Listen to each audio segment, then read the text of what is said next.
Hello friends, कैसे हैं आप लोग। सबको मेरा जय भीम। नमो बुद्धाय। भगवान बुद्ध के शुभ विचार और अनमोल विचार। भगवान बुद्ध एक दिन अपने भिक्षु संघ को एक कहानी सुनाते हैं। भगवान बुद्ध कहते हैं, पाप को पकने में भी समय लगता है। यही प्रेत की एक कहानी भगवान बुद्ध अपने भिक्षु संघ को सुनाते हैं। भगवान बुद्ध कहते हैं कि एक दिन फिर महामोगलान लक्ष्मण थेर के साथ राजगृह में भिक्षाटन कर रहे थे। वो चलते चलते मोगलान मुस्कुरा दिए। लक्ष्मण थेर ने उनसे इसका कारण पूछा तो उन्होंने बताया कि बिहार वापस पहुंचकर शास्ता यानी भगवान बुद्ध के सामने बताएंगे। इसके बाद वो भिक्षाटन समाप्त कर दोनों बौद्ध विहार पहुंच गए। तब मोगलान ने बताया कि उन्होंने एक ऐसा प्रेत देखा था जिसका सिर मनुष्यों की तरह था पर शरीर सर्प का था। तब शाकमुनि यानी भगवान बुद्ध ने बताया, मैंने भी इस प्रेत को संबोधित प्राप्ति के दिन देखा था, लेकिन मैंने इसका उल्लेख किसी से भी नहीं किया। लोग मेरी कही बात पर विश्वास नहीं करेंगे तो उनका अहित हो जाएगा।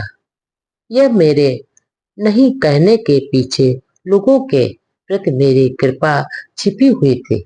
आगे भगवान बुद्ध कहते हैं, जो भिक्षुगण ने जानना चाहा कि उसकी ऐसी गति क्यों हुई तो भगवान बुद्ध ने उसका वर्णन किया। भगवान बुद्ध कहते हैं कि प्राचीन काल में वाराणसी में नदी के किनारे किसी प्रत्येक बुद्ध की कुटिया बनी हुई थी। वे वहीं रहते थे और वो वहीं से नगर में भिक्षाटन हेतु जाते थे। वहां पर नागरिक भी वहां आते थे और प्रत्येक बुद्ध की वो नागरिक सेवा भी करते थे।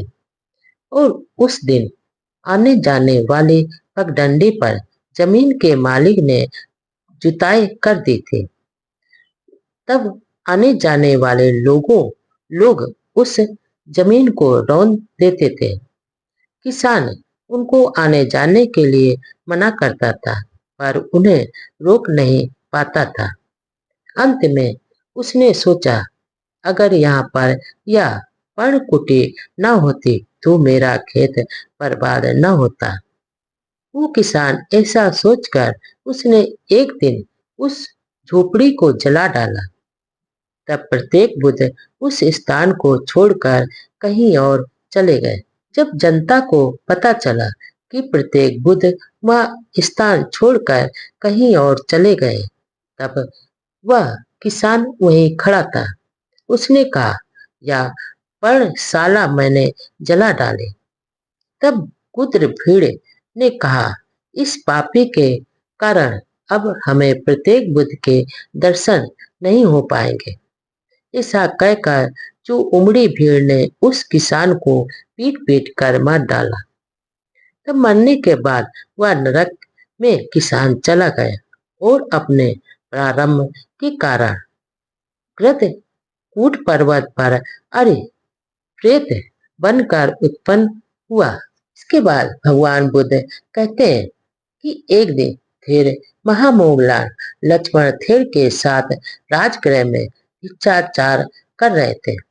वो चलते चलते मोगलान मुस्कुरा दिए।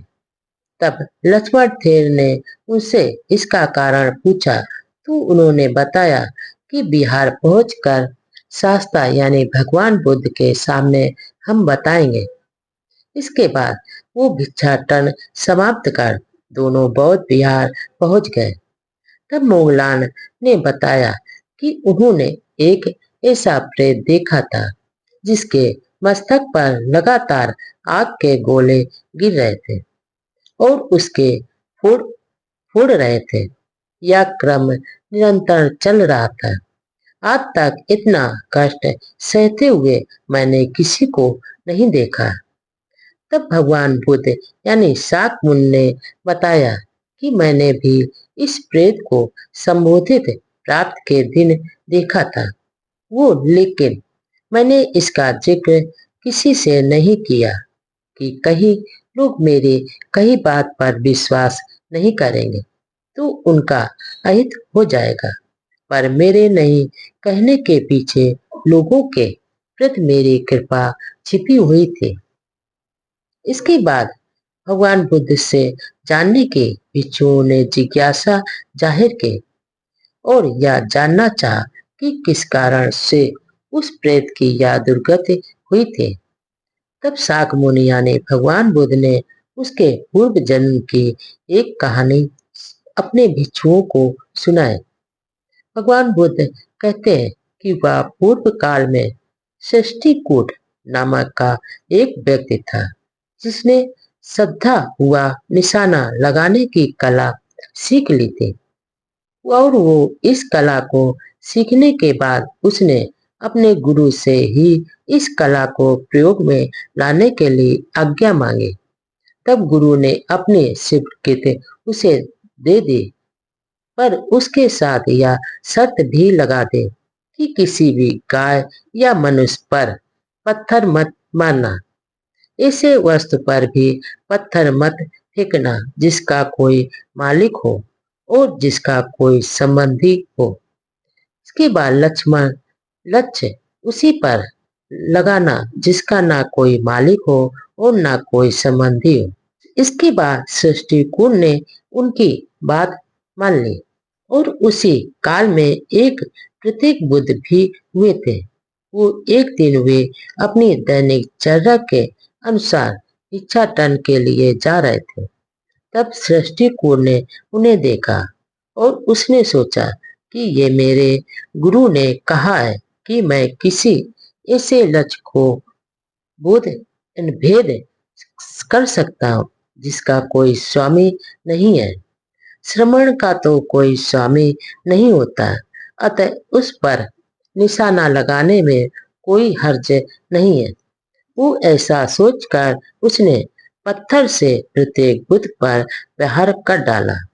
इसके बाद प्रहार का वेग इतना तीव्र था कि वह पत्थर थेर के एक कान को छेदता हुआ दूसरे कान से निकल गया और चोट इतनी गहरी थी कि बिहार आते आते प्रत्येक बुद्ध के प्राण निकल गए। तब श्रद्धालुओं को पता चला कि किस प्रकार सट्टीकूट ने प्रत्येक बुद्ध की हत्या कर दी थी।